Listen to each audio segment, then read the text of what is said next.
बच्चों के होने पे, घरों में ये करने पे आप बधाइयों के लिए बुलाते हो। आप अगर हमारी ज़िंदगी के लिए नहीं सोच पाते हो, तो वो श्राप ही बन जाएगा।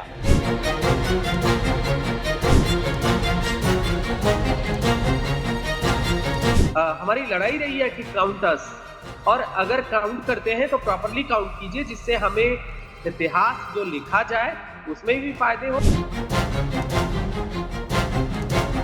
गैर बराबरी खत्म करने की बात करते हो, वो कैसे आएगा? क्या इस तरीके से आएगा? कभी नहीं आ सकता है, जो अगर आप एक वंचितों में वंचित समुदाय को न्याय नहीं दे सकते। ये ट्रांसजेंडर समाज सेवी रेशमा प्रसाद हैं। पटना में रहती हैं और बिहार सरकार के जातिगत सर्वे से बेहद नाराज हैं। उनका कहना है कि पूरे बिहार में ट्रांसजेंडर की संख्या सिर्फ 825 बताई गई, जो बिल्कुल फर्जी है। अकेले पटना में ही करीब 3000 ट्रांसजेंडर होंगे। बताया गया कि 825 लोग ट्रांसजेंडर व्यक्ति हैं। तो हमने कहा ये तो हमारे साथ में बहुत बड़ा धोखा है। कितने लोग को हमारे पटना में कुछ एक स्पॉट पे ही मौजूद हैं जो अपनी पहचान के लिए संघर्ष कर रहे हैं, जीविकापार्जन के लिए संघर्ष कर रहे हैं। तो हमने फिर लगातार बातचीत को जारी रखा। तो 11 बजे रात को बिहार सरकार के द्वारा अपने फेसबुक पे शेयर किया जाता है कि महिला इतने, पुरुष इतने और अदर्स इतने। वहां पे ट्रांसजेंडर उन्होंने नहीं आइडेंटिफाई किया। उन्होंने कहा कि अदर्स के रूप में 82,287 के आसपास में कोई उन्होंने डेटा दिया है।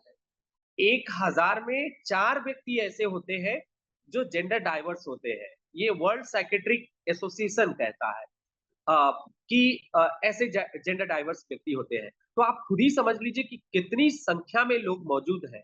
आपको बता दें कि बिहार सरकार ने गांधी जयंती के दिन जातिगत जनगणना सर्वे के आंकड़े जारी किए।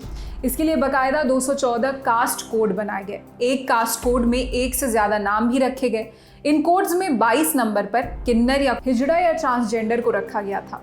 जनगणना के समय ही बवाल हुआ कि किन्नरों को जेंडर की जगह अलग जाति के रूप में क्यों दिखाया गया। रेशमा पटना हाईकोर्ट पहुंच गई। पूछा कि मेल या फीमेल को जाति माना जा सकता है। ट्रांसजेंडर भी चाहते हैं कि उनकी गिनती भी सही हो, ताकि उनके सरोकारों को ध्यान में रखकर सरकारें बेहतर तरीके से काम कर सकें।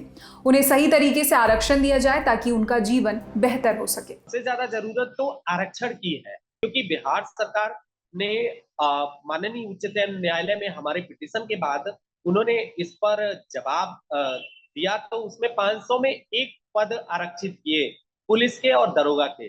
तो अभी हमारी आवश्यकता जो है वो सभी जगहों पे, अपॉइंटमेंट में, एप्लीकेशन में, रिप्रेजेंटेशन ऑफ द पर्सन, हर एक जगहों पे हमारी जरूरतें हैं और उसको समझना आवश्यक है। बिहार में जातिगत जनगणना को लेकर तमाम तरह की सियासत हो रही है। नेता मंडल कमंडल की वापसी से लेकर बांटने तक की राजनीति के आरोप लगा रहे हैं। लेकिन सबसे बड़ा आरोप है कि जातिगत जनगणना के आंकड़े कितने सच्चे हैं। राष्ट्रीय लोक जनता दल के अध्यक्ष उपेंद्र कुशवाहा से लेकर कई नेता भी ये सवाल उठा चुके हैं। बड़ी संख्या है जिनसे किसी ने पूछा ही नहीं, किसी ने संपर्क ही नहीं किया, तो उनका आंकड़ा कैसे आए? तो इसी के लिए हम कह रहे हैं कि इसके सुधार की दिशा में हमको जो लगा, हमने सरकार से आग्रह किया कि आप सार्वजनिक कीजिए, समय दीजिए। तो निश्चित रूप से अगर सरकार ऐसा नहीं करती है, तब तो इस तरह का जो आरोप है, उस आरोप में सत्यता है या प्रमाणित हो जाएगा स्वतः। अब सवाल है कि कहीं बिहार में नीतीश कुमार की सरकार ने चुनाव को देखते हुए जल्दबाजी में जातिगत सर्वे के आंकड़े तो जारी नहीं कर दिए, और क्या वो एक तय समय सीमा में वंचितों को उनके हक दिला पाएंगे? इसके साथ इस वीडियो में इतना ही। इस खबर पर क्या है आपकी राय में कमेंट सेक्शन बताएं। आपके लिए तमाम जानकारी जुटाई थी हमारे साथी गौरव ने। देश और दुनिया की अन्य खबरों के लिए देखते रहिए दी ललन टॉप। शुक्रिया।